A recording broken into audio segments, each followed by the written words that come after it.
No, no, I don't think the humans are onto it that much. Yeah, no, I mean, they look at these discoveries that, like, Google makes and stuff, and they think that they can travel back in time like it's a DeLorean or something. No, hey, trust me. Look, I know you're the big Jupiter brain out there, but I know it's just a couple of atoms. Yeah, I mean, yes, it is legitimately cool what they were able to do. I mean, it's nowhere near on the scope and scale of what we're planning, but there's no way they could possibly see or hear any about any of those plans before we. What? Love you, bye. Forget what I said about the whole you don't. Hello, and welcome to Office Hours, a live component of the facility where good old Professor Kyle opens up his blast doors, as you just saw, to let all you wonderful members of the general public... Let me hide something. All you members of the general public, all my lovely security team, staff, associate professors, interns, research associates, and the people who get me coffee, let you come in to the facility, as you can see, to ask me any old science-y question, pop culture-y query and hair-related concept, and I'll do my very best, being the science communicator that I am, to educate and entertain you. Now, if you want to continue on this conversation after this video is live, you can join us at the facility, as my security team is putting in the live chat right now, and I'll do my best to talk to all of you live right now. I'll do that the best I can. If you really, really, really want me to see your question, you can always try Super Chat, which is live for this entire stream. And we'll be going through a number of topics on this stream, including laser drones trying to make rain. We'll be talking about, of course, as many of you I'm sure are waiting for, time crystals, what they are, and what they might be able to do. And we'll be taking one of your comments, questions, and corrections from the latest episode of the facility, which is about the Fukushima Daiichi disaster. But just as an example, we have Elizabeth Calvert with the 50, as usual. My tiny human Alex, he's asking, how did tornadoes work? Thank you as always, because he really looks up to you, and answering his questions makes his day. Alex, inside of a very, very big thunder cloud, you might look up at the cloud like, ooh, it's going to rain, and there's lightning. Inside of one of those really big thunder clouds, the air is spinning around like this. And if the air gets loaded up with enough moisture, there's enough potential rain in this, hot air is rising, cool air is flowing downwards, and it can push this spiral all the way down to the ground, such that that spiral starts forming what we now call a tornado. VG Gamer, or VGamer 311 with the 1999, who says, hello. Usually I don't trust anyone with an anime avatar, but thank you.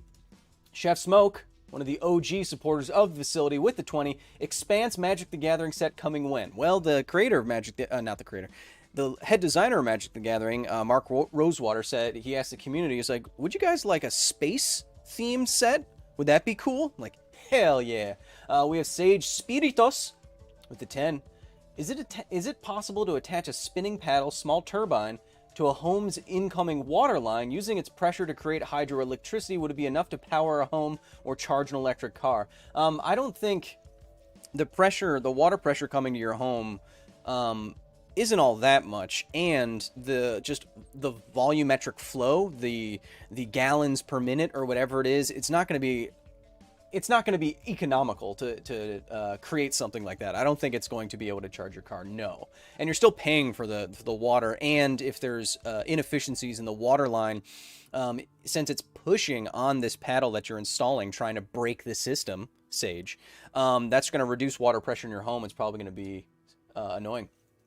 Justin Ashcraft with the 10. Let's pause the super chats for this second, so we can get to time crystals. I'm sure you want to know about it.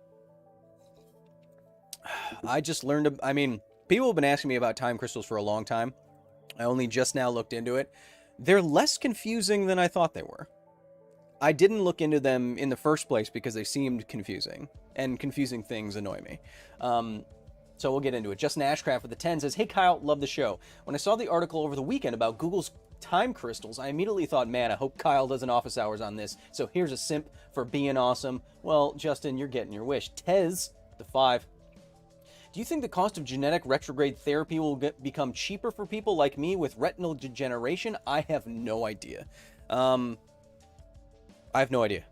I also have stuff wrong with my eyes in terms of stuff. I won't get into it, so I hope so. And Lewis S. with the 5 says, have you ever talked about how in Iron Man 2 they're just throwing around a on-the-go iron suitcase if the weight of the suit... Let's go on to our first topic. Didn't mean to skip you there, Lewis. I just... and English might not be your first language, but the way that it was reading in my head, I felt like I was dying. Time crystals. What are time crystals? What has Google recently done with them? Yes, they definitely sound pretty cool. But in actuality, what are time crystals? Well, to understand time crystals, we first must understand space crystals, which may even sound cooler than time crystals. So when you've heard time crystals before, it may have conjured up a similar idea in your mind. It conjured up something time travel-y in my mind. It sounded weird. It sounded pretty esoteric. And this discovery or this implementation of time crystals, the creation of them, is pretty dang cool. And it does represent a new thing that hasn't been done before. But it's not nearly as Doc and Marty as you think.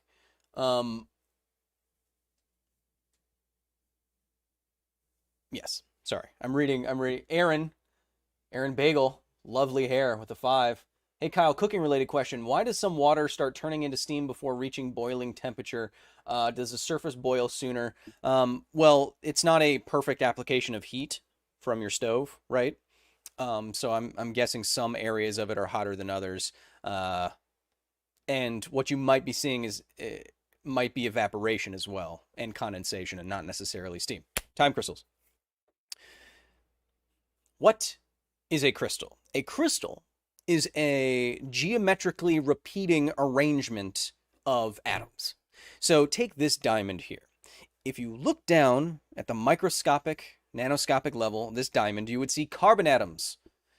As diamond is an allotrope of carbon. An allotrope is just a fancy science word for different kind of stuff. Other allotropes of carbon being graphite and carbon nanotubes, that kind of thing. Diamond is just a orderly arrangement in a certain geometry of carbon atoms. In this way, it is crystalline because of this orderly arrangement. That's just what we call it. It's not amorphous in that the bonds and the molecules and the atoms are all over the place, like glass. It's not like that. It's orderly. And so what we would say about this diamond, stable as it is in the environment, not changing, we would say that if we went down to the atomic structure of the diamond and we looked at one area, if the diamond is what we call it has a space symmetry. That means if we looked at another part of the diamond, or no, rather, if we moved the diamond to another place in space, or we looked at another place in space inside the diamond, it would be the same. Spatially symmetric. So inside of the diamond, if you have a perfect crystalline structure,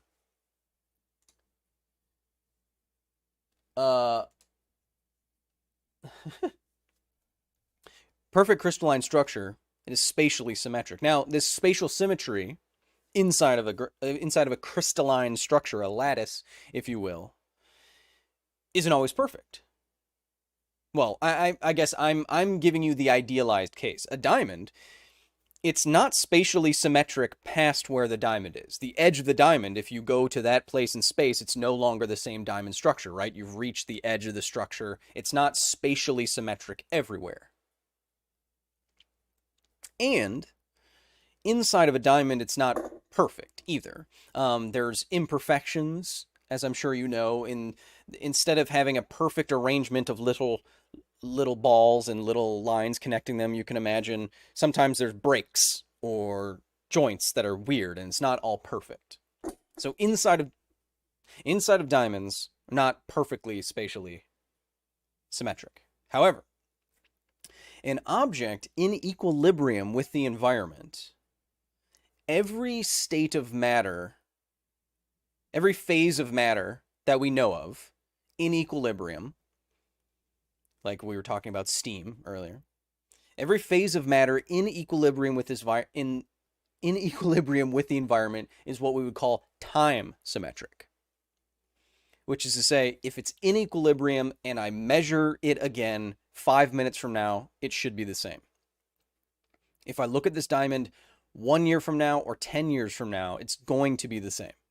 Or if it's in perfect equilibrium, which not everything is, of course. But that would make it time symmetric.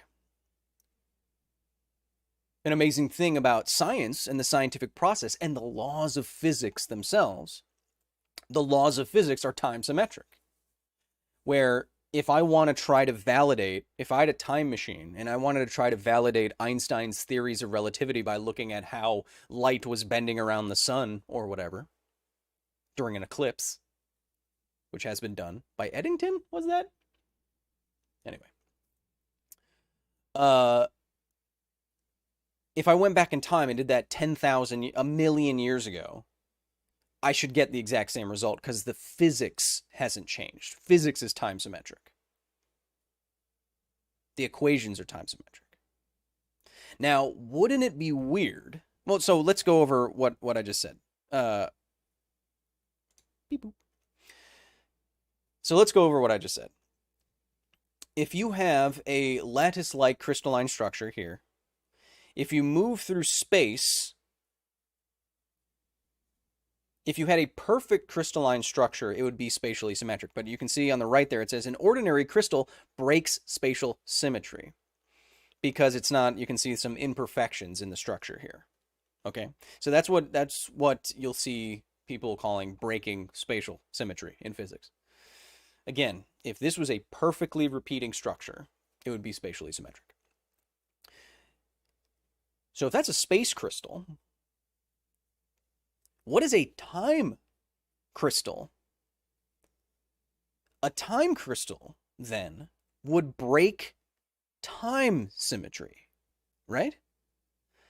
It would break time symmetry, which is to say, in equilibrium, where the physics says stuff shouldn't change, in perfect equilibrium, this crystal still changes based on when you are looking at it. And if it changes dependent on time, if I can look at it 1 second from now and then 10 minutes from now, and those measurements are different, then it's not time symmetric. And no phases of matter that we know of until today had that weird property.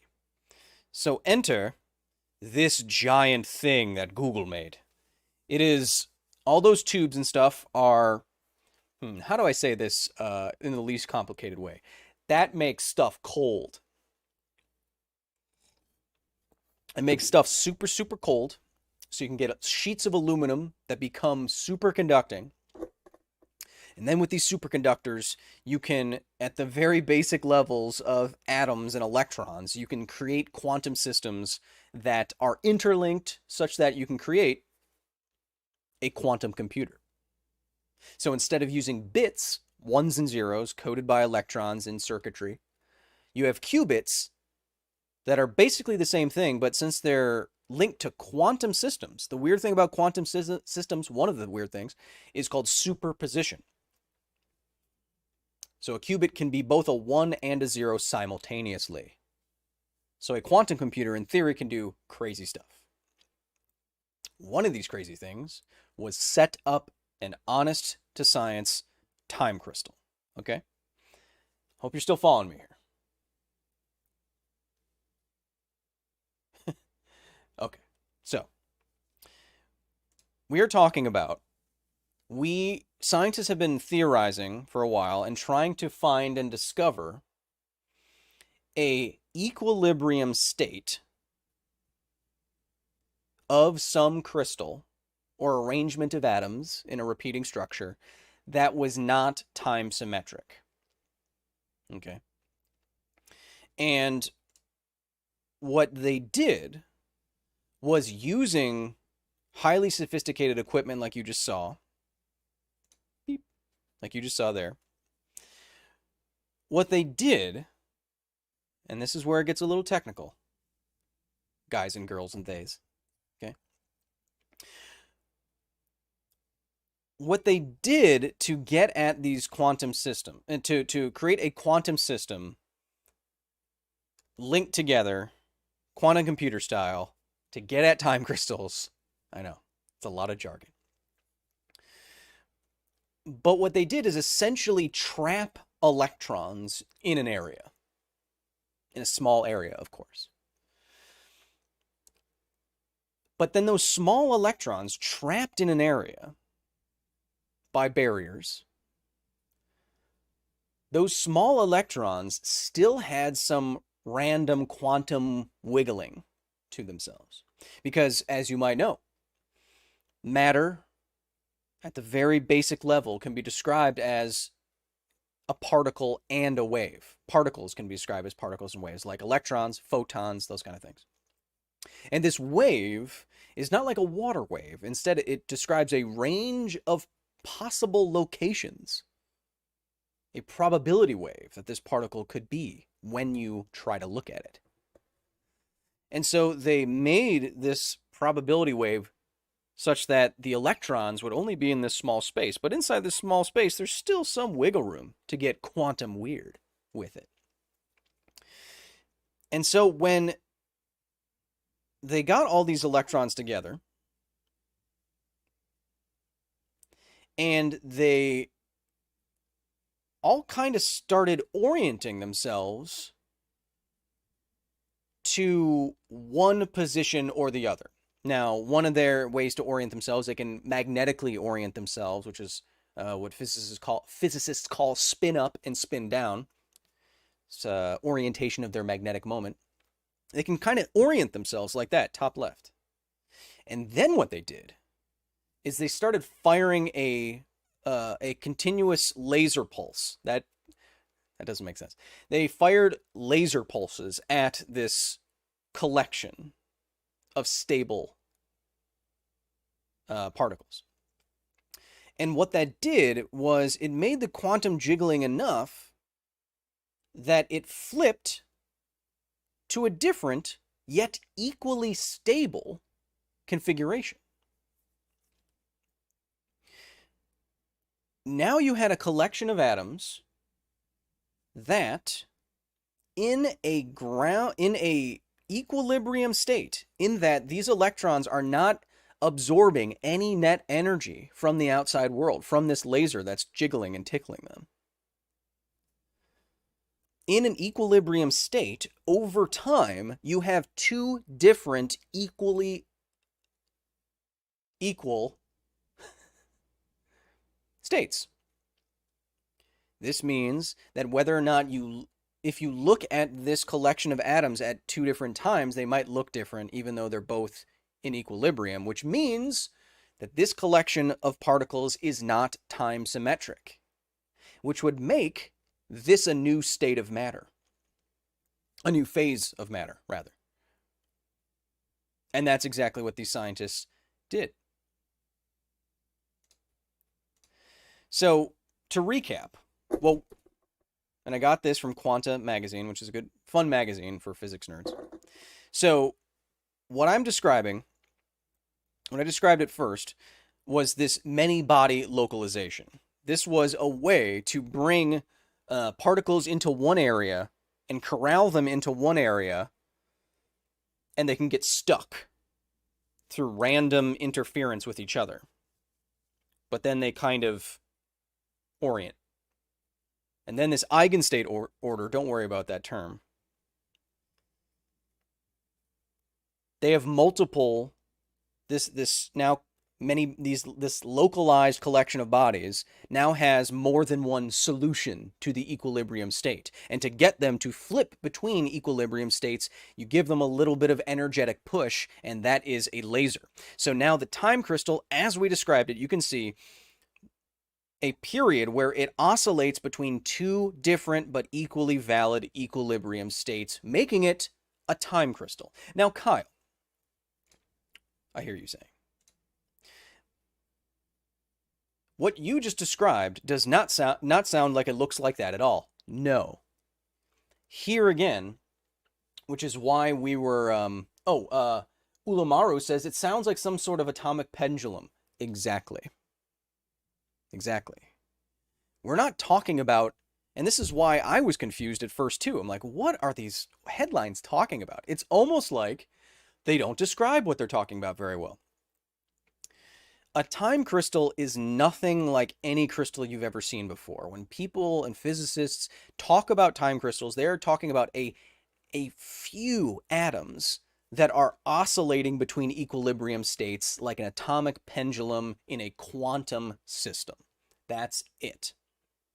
Okay, I saw someone put it nicely. All a time crystal is an arrangement of atoms which behave periodically as a quantum system. It's like a sort of pendulum, just at an atomic scale, so we give it a fancy name. A regular crystal is just a repeating pattern in space. So instead of having a repeating pattern in space, we have a dozen or so, I don't know how many atoms, but a handful of atoms repeating structures in time. That's all a time crystal is. It doesn't mean time travel. Nothing's going backwards or forwards in time. It's a clock. It's like a clock.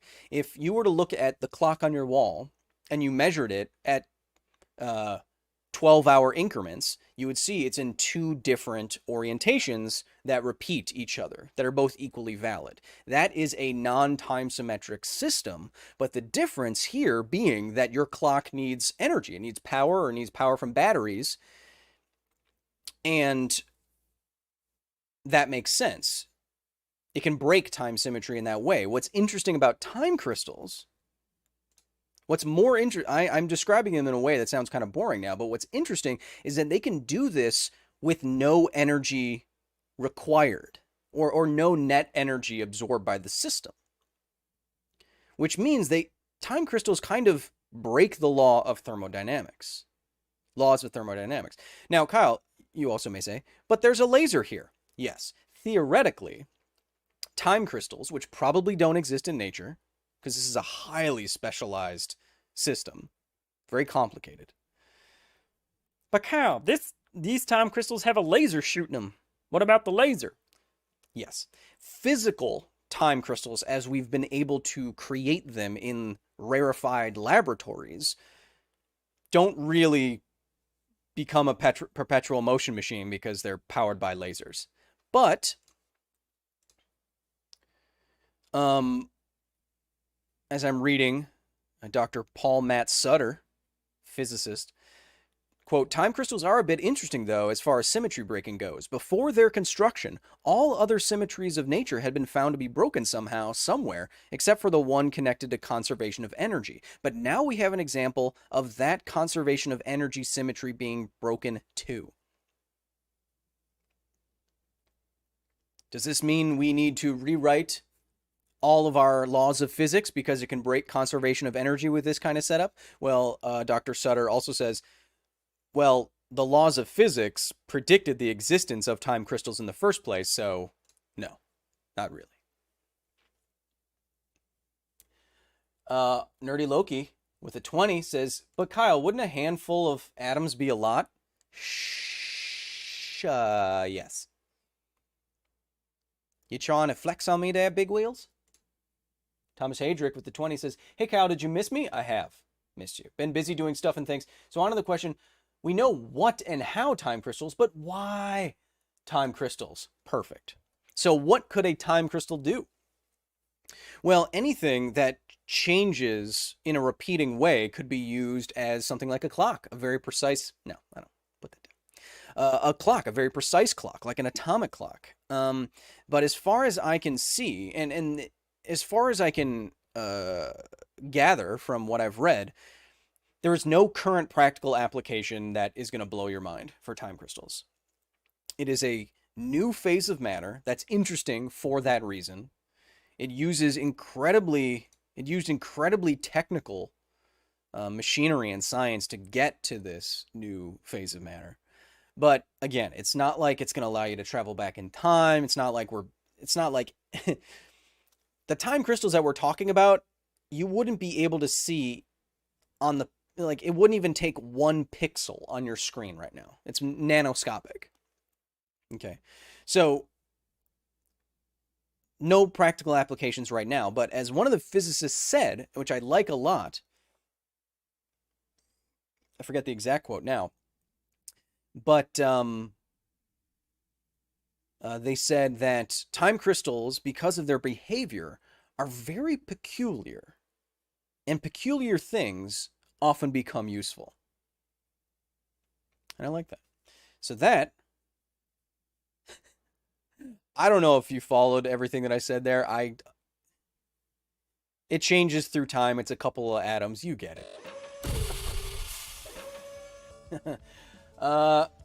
We have Gamerific with a 5 says, are there many practical applications? Answered that. Jimmy Melberg, SEK50, tried making a Kevin, but I accidentally made 1 Kelvin. Kinda cool. Not a bad science joke. Pretty good. Chat love, Kyle Hay, Anonymous Freak with a 5. That's all. Just want to say love the show. I do miss you and Dan doing Muskwatch, though. If you've never seen me and my good friend Dan Casey, here, let me ask you this question. Would you like to see me and a professional host / stand-up comedian read news about Elon Musk without reading the scripts first? Well, that's the entire premise of a show on YouTube you can still watch. We don't do it. We haven't done it for years, of course. But it's called Muskwatch. One word. M-U-S-K watch. And it's me and my friend Dan. And I was so happy to do that show because Dan is so funny and so quick and like trained to be funny. I got so much practice from him trying to be funny and trying to think on my feet, and it helps me do this kind of thing a lot. So I thank Dan for that. But if you want to see me and Dan trying to be funny and interesting while reading stories about Elon Musk without having read anything, we walk in the room, the teleprompter starts, and we're reading cold. And it was often insane. Check it out if you want to. But I'm no longer associated. Hey Kyle, El Snow with the 5 says, do you have any worries about the Delta variant impacting your upcoming trip? Also, a general reminder for people, please wear a mask. Yes. I believe that vaccine and mask mandates are in the I can't think of the right word, are for the good of public health, and it would end lockdown and everything else so much more quickly than it is now.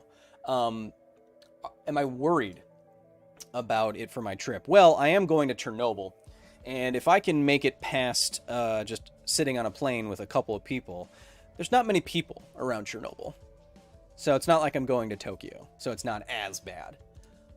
Patrick Combs with the 50, who says, just thank you. What a boss, Patrick.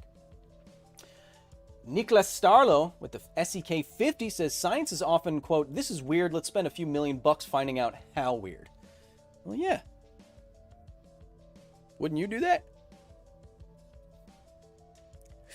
I just spill all over myself? No. Mickey Damouse, with the 20, says, simping never felt so good. Baby, baby. I've clouded my judgment enough to make this donation to science. First time simp, keep up the awesome content. Much love from Finland. Happy to have you here. Mika de Mouse. Ha ha. Ha. Ha ha. I'm gonna sue you. Ha ha.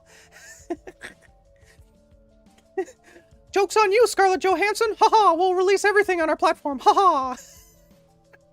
Good luck getting your money back. Wow, I hope I don't get murdered in my sleep by a mouse. Brad J with the 10 says, just sending a super chat in support of science. Baby, I've always been a huge nerd.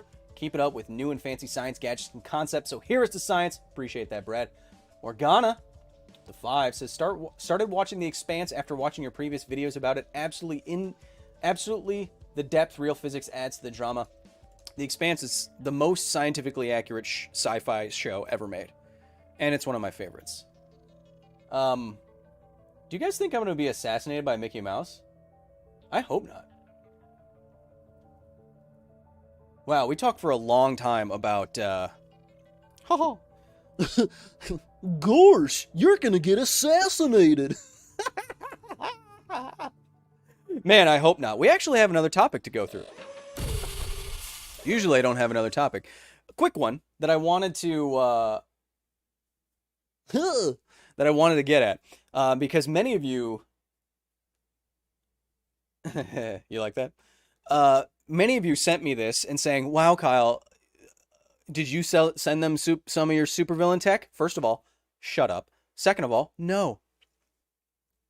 Because recently, Dubai, where they ride with their cheetahs and Lamborghinis too fast, Dubai recently tried to get it to rain by shooting laser beams from drones into the sky. Now, I know, yes, it does sound like something I would do. But, I can't stress this enough, they can't afford me. Anyway. So, what Dubai recently did, they spent like $15 million or something like that on some sort of pilot program, but they put high-powered lasers on drones, apparently. I can't find any actual footage of this happening or pictures of the drones doing this thing.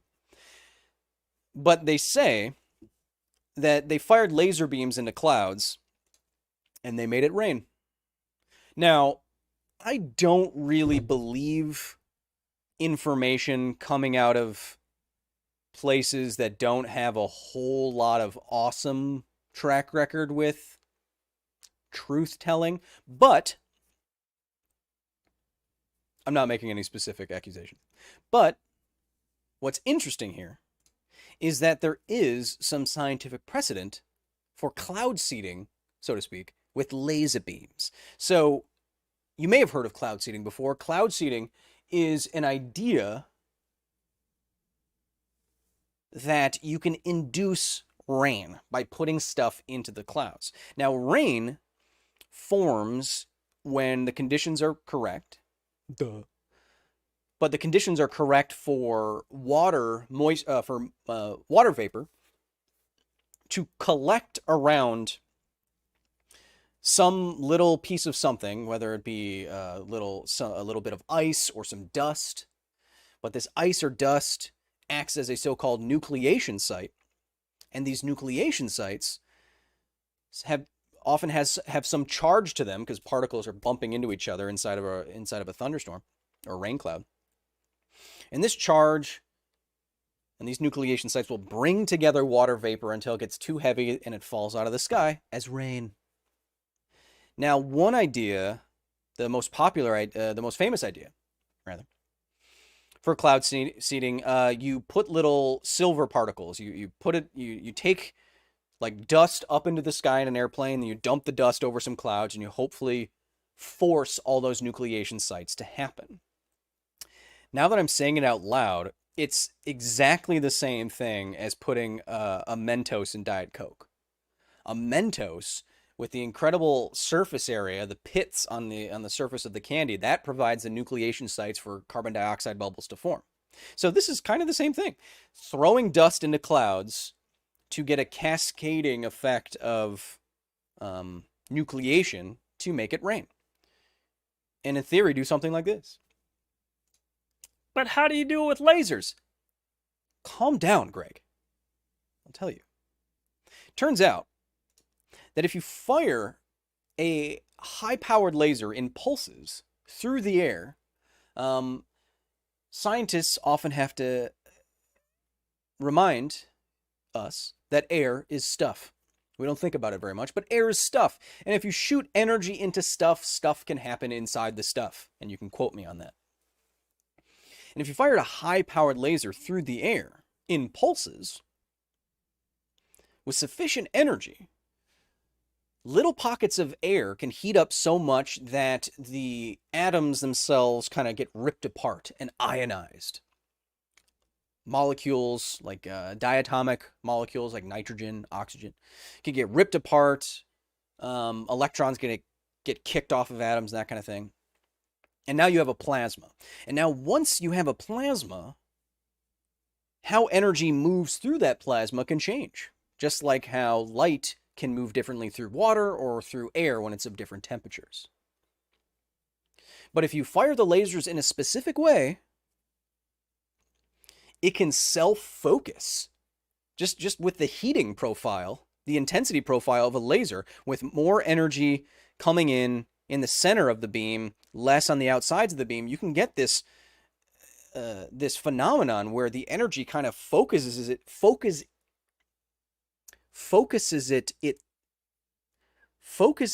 itself into a sort of channel, and it stays focused rather than like just blasting out into the air. And these channels, these plasma channels, as you see, are ripping atoms apart and molecules apart, thus ionizing them, thus giving them a charge, thus creating that very same area of nucleation for rain to form. But Kyle, you're going to take Dubai's word for it? No. Because this has been tested before in labs. If you fire a sufficiently powered laser beam through air with heavy water vapor content, you can see that indeed this would become rain eventually, or sufficiently, with sufficient energy.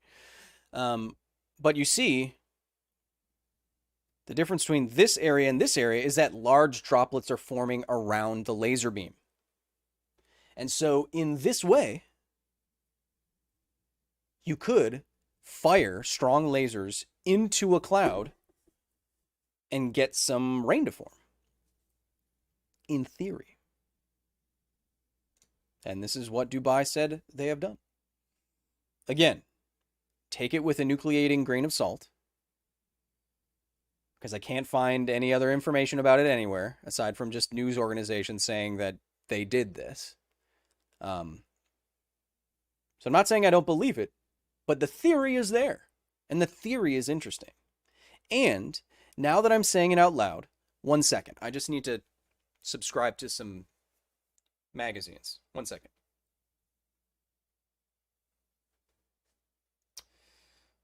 Yeah, hey, 426. Yeah, no. You have caller ID. You know who. Anyway, I'd like you to do a little bit of R&D for me. Can we repurpose? Oh, she's good. Thanks. Her birthday actually. Could you repurpose the laser bees that were deflecting the asteroid from hitting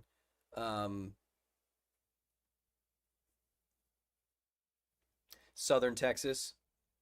Could you divert some of the bees from that project to try to get it to rain over Ben Shapiro's head for the rest of the week? What? Oh, sorry. Okay. Yeah. Have a good one too. That was Bed Bath & Beyond. Kevin 426's number is like 1 digit off Bed Bath & Beyond, but for whatever reason, they also want it to rain on Ben Shapiro for the next week straight.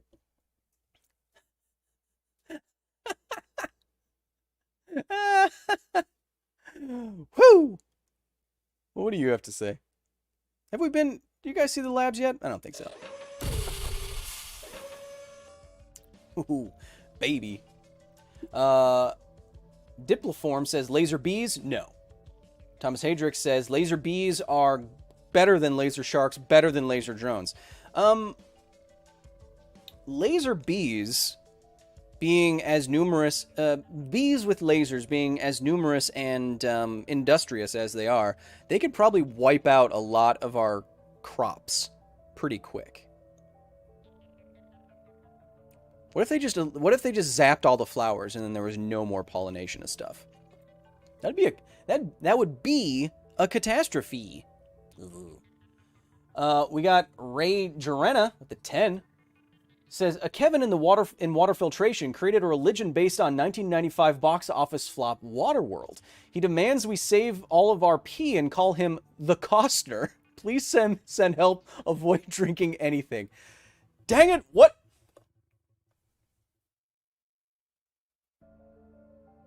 What did I say? No more water-based religion. No. You look like a cult leader. That's rude. Can you turn on the water filtrations? I don't want everyone drinking your... I know you're genetically modified to process all water. Your urine turns into literal Kool-Aid. That doesn't mean you can be a cult leader. It helps.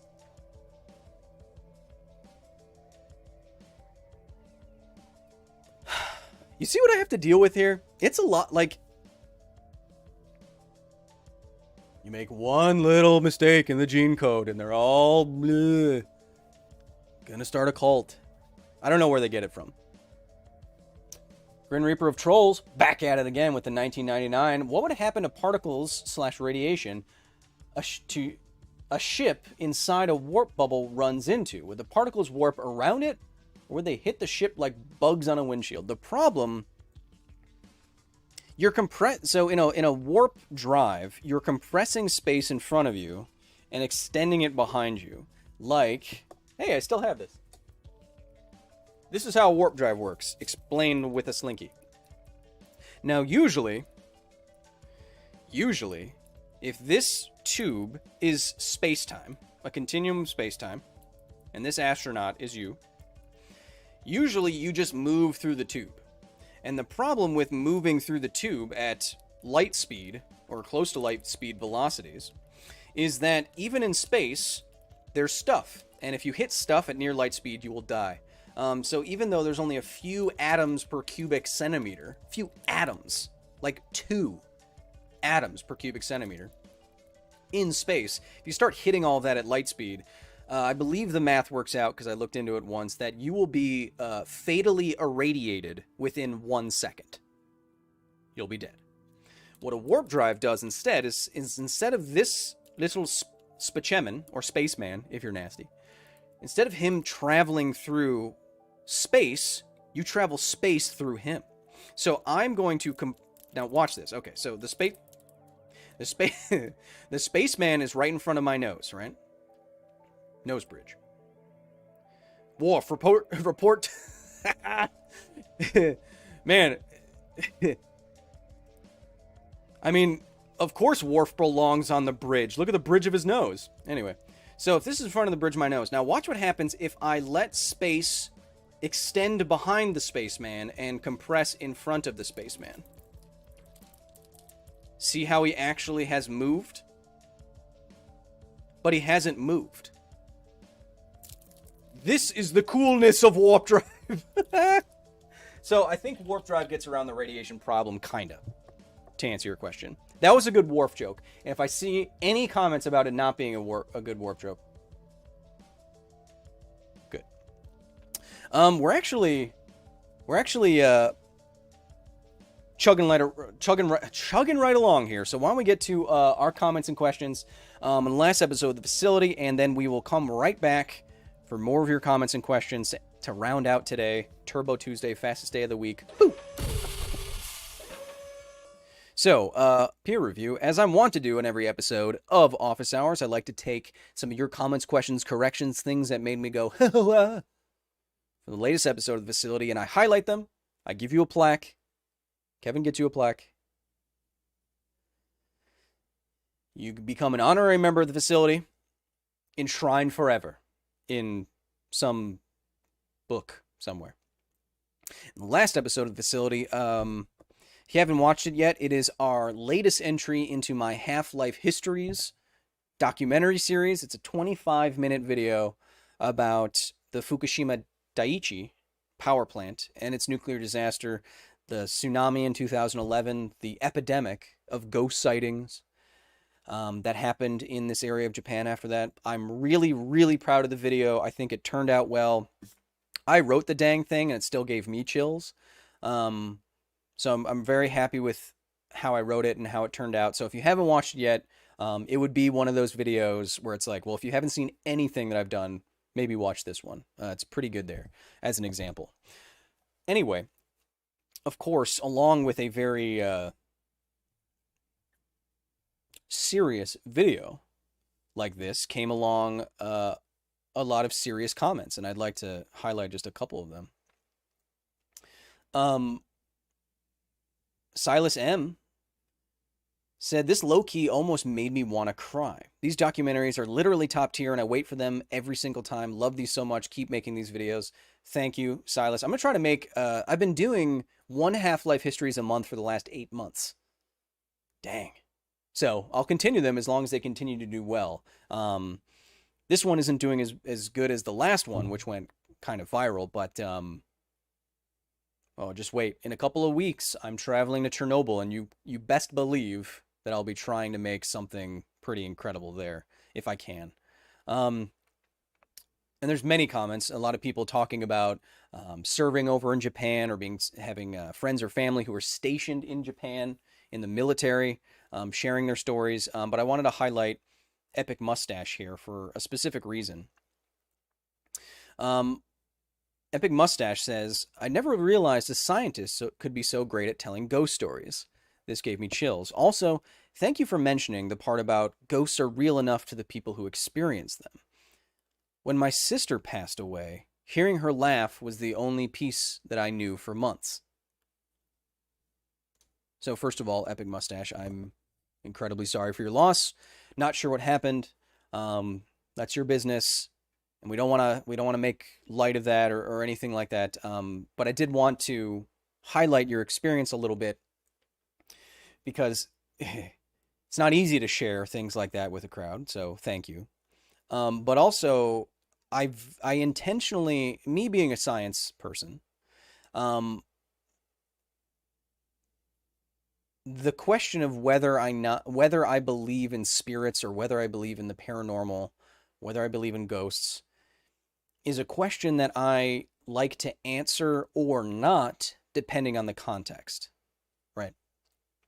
And if we were talking about, say, mediums charging money to have you talk to a loved one, I would have a vigorous opinion about something like that.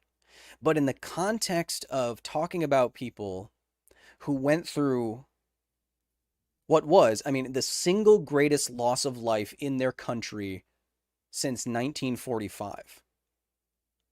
So what, 60 some odd years? 19,747 people lost in one day. Now, in that context of unimaginable loss and grief, people having weird experiences or seeing loved ones again or having sights and sounds visited upon them, to me, the question of whether or not those experiences were physically real, that's uninteresting to me. It doesn't matter. That's not a good question. The better questions are why are people experiencing the same kinds of things? Why does human psychology tend towards that kind of experience and not another kind of experience? And so in writing this piece, I wanted to keep it focused on what people actually went through, because people often compare Fukushima to, say, Chernobyl, and I go through the comparisons there. And I'm going to do something similarly for Chernobyl at some point. It's on my list, what the personal experience was like. But this is all to say, even scientific questions that I believe science can 100% answer, sometimes the context doesn't need a real scientific answer. When you're talking about people going through trauma, a lot of times that's the last kind of answer that they're looking for. And I wanted to be respectful of that. So, Epic Mustache, again, condolences. It's hard to share that kind of thing with us and with me. So thank you so much. I hope everything is as good as it can be for you now. But now, I mean, you're now an honorary member of the facility forever. So that's something. And now Kevin is going to bring you a plaque.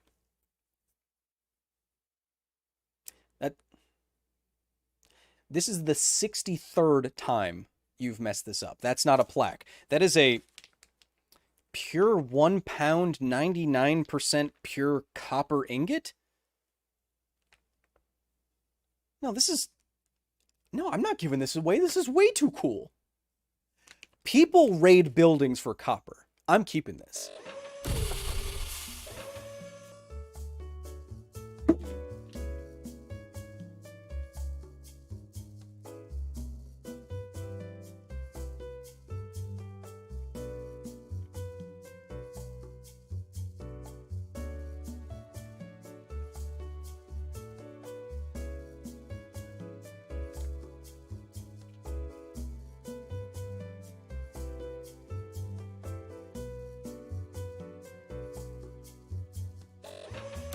Jacob Schwartz. Sleep paralysis hallucinations are the closest to ghosts I've ever experienced. I have had a sleep paralysis demon experience in my life as well, and I can confirm it is terrifying. If I didn't have a scientific background, if I wasn't a skeptical person, I can 100% see why anyone would take that as like, oh, ghosts are real. It was terrifying. But of course, anything where your state of consciousness is altered in a way that you can't reality test, of course it's going to mess you up. You feel literally paralyzed. I saw a giant floating orb at the edge of my bed that looked like Ghastly from Pokemon Gen 1. I screamed the loudest I've ever heard myself scream. It was terrifying. Jay Howard, security team, says obligatory scientist plays plug. Yes, sorry. So, actually, I just got a first cut from my editor about it, but if you haven't been following what we've been doing over on Twitch, I've been playing Sekiro for the last 2 weeks. If you want to follow me on Twitch, twitch.tv/sci-file, SCIPHILE. We are playing games. I think we're still playing Sekiro. I need to get vengeance on the first big bad boss that ruins everyone's lives. I got to get vengeance. We're going to beat it. Maybe this weekend. I don't know. But if you want to follow me there, we're doing science and fun. And we have a whole command center. We're playing game. It's great. So if you want to follow me there, please do that. We're on our way to affiliate after 3 streams. So get over there, get in. And if you want to watch cut downs of it, of my experience playing one of the hardest games ever made of the modern era, people say. That will be also coming to the YouTube channel like the Scientist Plays Mass Effect video. So be on the lookout for that.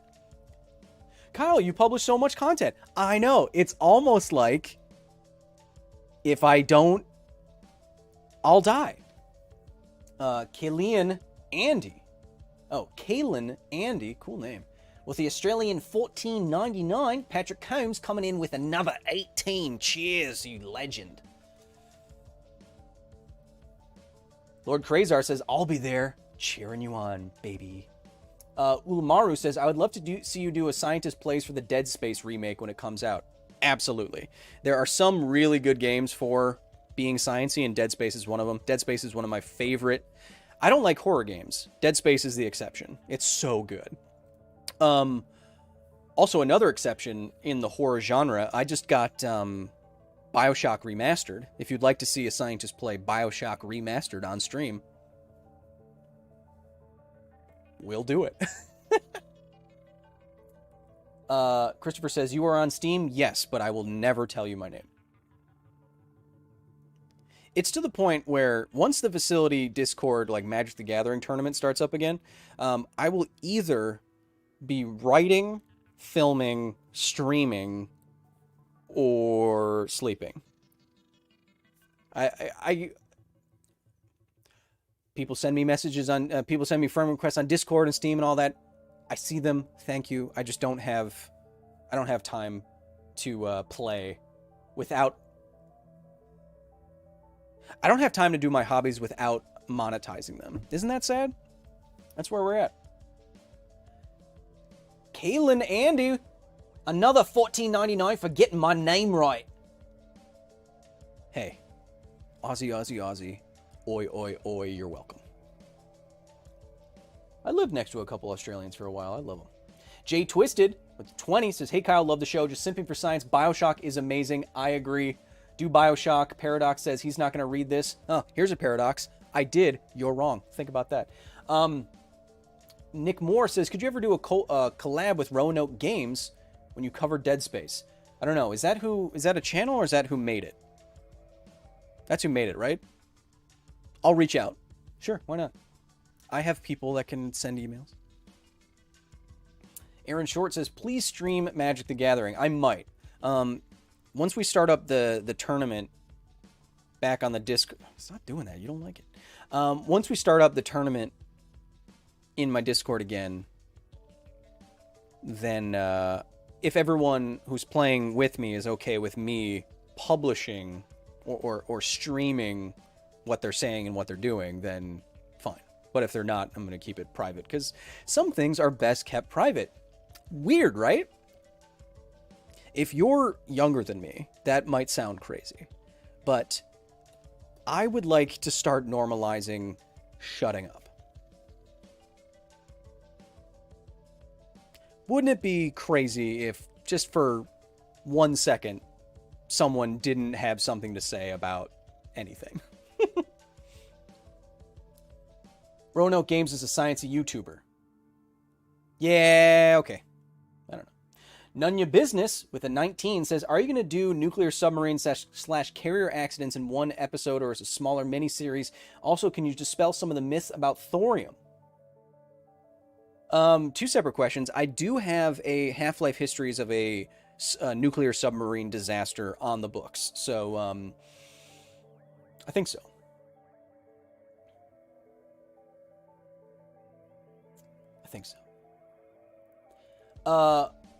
Kay Collier says, would you kindly place the link to your Twitch account in the comment section? Dr. Beefcastle, if you scroll down, just did it, baby.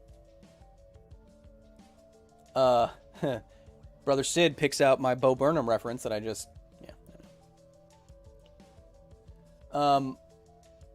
Rabaheo says, fantastic hair today. Thanks. It recently, so people like to comment about my hair, obviously. It recently went through a Doctor Who style regeneration. So yeah, it is looking fresh. People don't like it as much as they like David Tennant, but hey.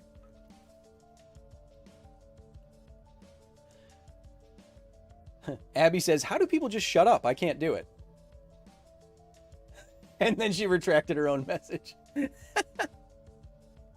That's how, Abby. That's how you do it.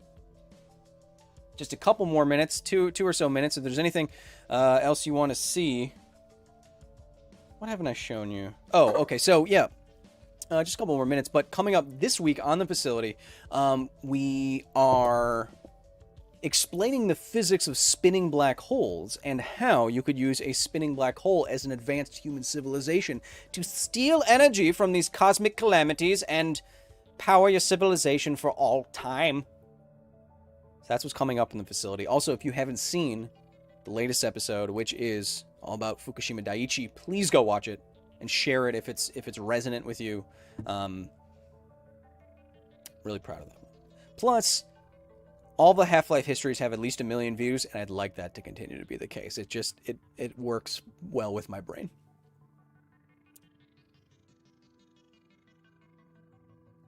Jackson Wilson says, science or no, you are very entertaining. Hey, thanks. I got so mad when I was playing Sekiro on Sunday that I stopped. And it was because of chat. It was actually because of one specific person. And the annoying thing is I know that person, and that's what really pissed me off. They're like, oops, you died again. It's like, then I just turned off the stream. I was like, I'm done.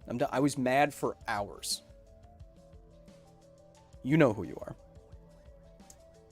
are. Patreon is a cool thing. Check it out, Brian Schmidt says. I agree. Lots of little perks I try to give you. None of your business with the $2.99 again. Says MTG Commander Tournament. Yeah, we do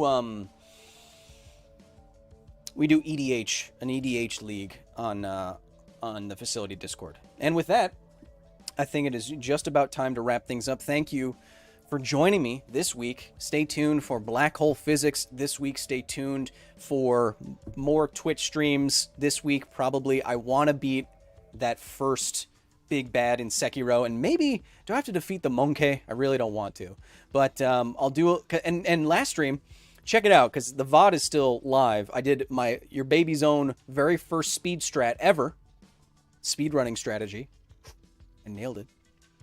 Be proud of me. Go check that out. Thanks to all of you who have continued every week and this week to subscribe to the channel, to Sim for Science. It all goes towards me making the best possible content that I can possibly make for you. Upgrades to the facility, drones that I'm bringing into Chernobyl, literally. It's going to be great. I hope you have a wonderful rest of your day. You can tell I'm super, super caffeinated. I'm going to go back to my office and start writing the next episode because, like I said, it's a grind, baby. But until then, Chicken Richard says, thank you for all you do brightening the world with science and logic. Chicken, thank you. I appreciate you. And I appreciate everyone here inside of these walls. Now, of course, be nice to each other, because this is all we got. Wear a mask, get vaccinated, and whoa, you should stand back from the door. It can cut you right in half.